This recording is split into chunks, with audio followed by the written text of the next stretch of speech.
Shwmae, sut ydych chi? Dwi'n gobeithio ydych chi'n ansaf ac yn iawn. Mae'n heddiw dydd Sadwrn, yr 11 mis Rhagfyr 2021. Heddiw dwi'n eisiau i ganolbwyntio ar ffyrdd gorau i dysgu gerdded newydd ac hefyd i ymarfer siarad yr iaith. Anglyn at y blaenaf, dwi'n yn unig yn eisiau i dweud am y nawr. Mae hyn yn goblygu neu ymglymu yn cyfansoddi odlaid ac hefyd ynglyn at yr olaf. Dwi'n eisiau i dweud am y nawr. Mae hyn hefyd yn goblygu neu ymglymu gwylio ar y teledu yn Saesnig.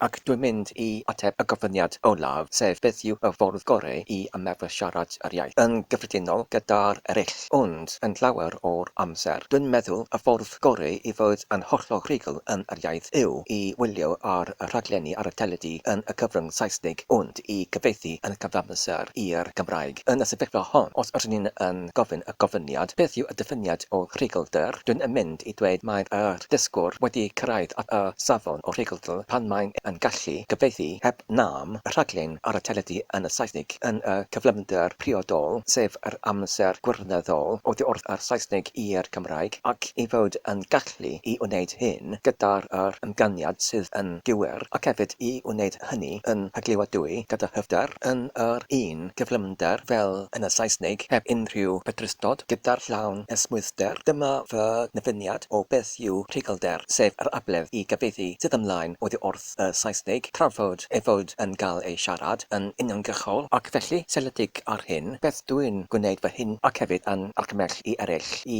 barhau i wylio ar rhaglenni teledu yn y cyfrwng Saesnig, ond nawr pan yn unig yn gwrando yn oddefol i'r Saesnig, mae angen rhaid i fod yr holl amser yn weithrediadol drwy'r gyfieithu yr Saesnig i'r Cymraeg. Efallai yn ein meddyliau yn y troion gyntaf, ond wedyn mae'n angen i ymarfer yn siarad yn hyglywadwy i ymarfer y cyhyrau o gwmpas y gennau. Felly mae'n bwysig hefyd i gyfieithu yn hyglywadwy pan ydyn ni'n yn gyfieithu y rhaglennau oddi wrth y Saesnig i'r iaith. Ac hefyd mae'n dyled i mi i dweud nid yw'r ymarfer hwn ar gyfer pawb, yn unig ar gyfer y rhai sydd wedi cyrraedd at safon penodedig. Os ydyn ni'n ar y safon sydd yn rhy sylfaenol, efallai byddai hyn yn rhy anodd i fod yn hwylus i wneud, achos mae'n bwysig i cadw yr ymarfer yn hwylus. Os mae'r ymarfer yn rhy anodd, byddai hyn yn fod yn profiad negyddol ac fe allai hyn yn ynafu yr holl profiad o dysgu'r iaith. Felly dwi'n yn argymell hyn yn unig ar gyfer y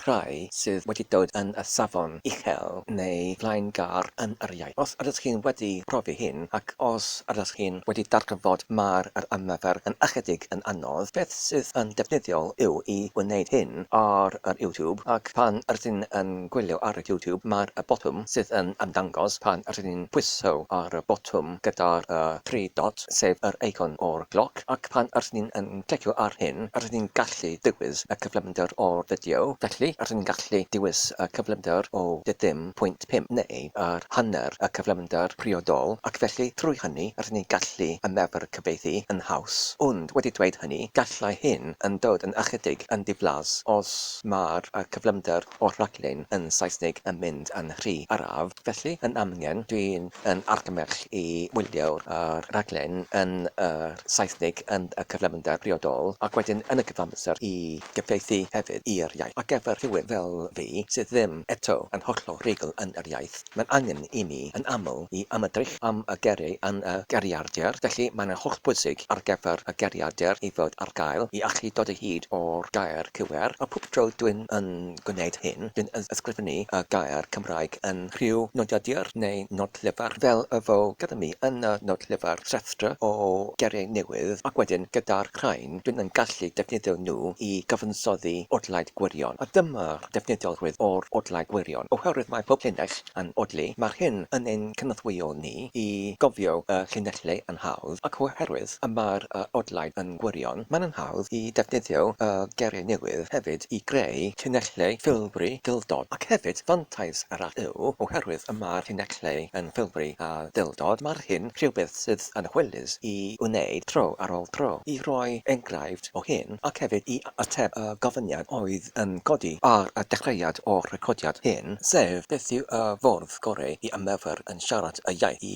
ymefr y cyhyrau o gwmpas y enau. Yr ateb yw i gyfansoddi odlau gwirion, a gyda'r rhestra o rhyw 20 neu 40 o eriau newydd roeddwn ni'n wedi ei darganfod trwy'r cyfeithi yn hyglywadwy heno oedd wrth raglennu yn Saesnig i'r iaith. Roeddwn ni'n wedi cyfansoddi 2 odlau gwirion, a dyma'r y gyntaf ohonyn nhw sydd yn dechrau gyda'r llinell. Roedd dyn o'r enw Berli. Roedd dyn o'r enw Berli oedd yn edrych yn hollol hylu pan mae'r llawnsio'r roced y mae'n mynd yn hollol dylu oherwydd y tanio sydd mor llythru. Un diwrnod pan roedd ein amser gynnil, roedd yn dosbarthu taflenni ymbil i wahodd bobl i'r syfrydan parti nos Sul ar gyfer elusen i godi arian 5,000. Fan yna roedd nodwr o'r enw Perdier gyda fe llychedyn ar ei gyfrifiadur a chwiliodd fe ar y datleifedd ar lein ymbrysur i datrys y broblem o'r uwchpigiadau ar ei leniadur. Pan drefnau fe yr eiconau yn ei hofgynllun gorau yn edrych na defnyddio yr un gollyngwyd oedd wrth y siopau fe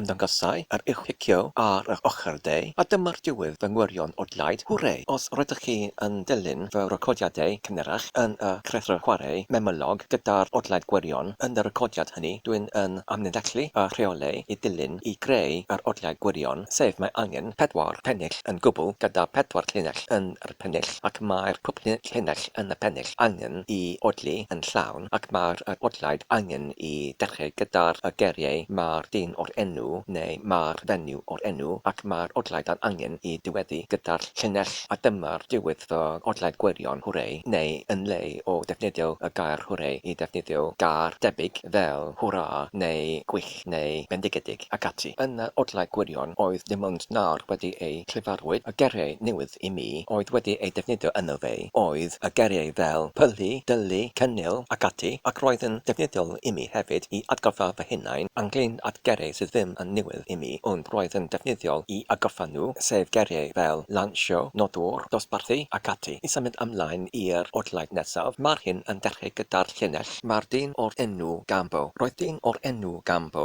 oedd yn hoff iawn o gyngwislo. Dywedodd ei wraig roedd rhaid iddo dargyferio achos oherwydd hyn roedd wedi malio. Er ei fod yn ddyn deallus craf tynhwyrol, roedd ei ddim yn meddwl gyda ei wraig cynllun cyddiedig neu allanol. Roedd ein yn diddymu chwyn yn ei arth blaenorol pan gyrraeddodd hi yn gyflwr angerddol. Syfrydandod, gwaeddodd hi yn gyfroes. Roedd hi wedi ennill. Fyddwn ni'n byw yn faethus. Dangosodd hi i fod yn hollol annichell a di-fiantus. Edrychodd fe ar y trawfwrdd a dangos fod ar y wefan cyn gwislo yn gobeithus. Rhyfeddodd meddai fe, rydyn wedi ennill yn gysyllт 5 ceiniog yn ddiamheu, wedi talu 50 punt ar gyfer y cyfle, a dyma'r diwedd mewn gwirion odlaid. Hwrê! Wel, dwi'n gobeithio ydych chi'n wedi mwynhau y recordiad hwn ac wedi ei darganfod yn defnyddiol. Diolch yn fawr am eich gwrando am y recordiad hwn. Tan y tro nesaf, cadwch saff ac yn iawn, a hwyl.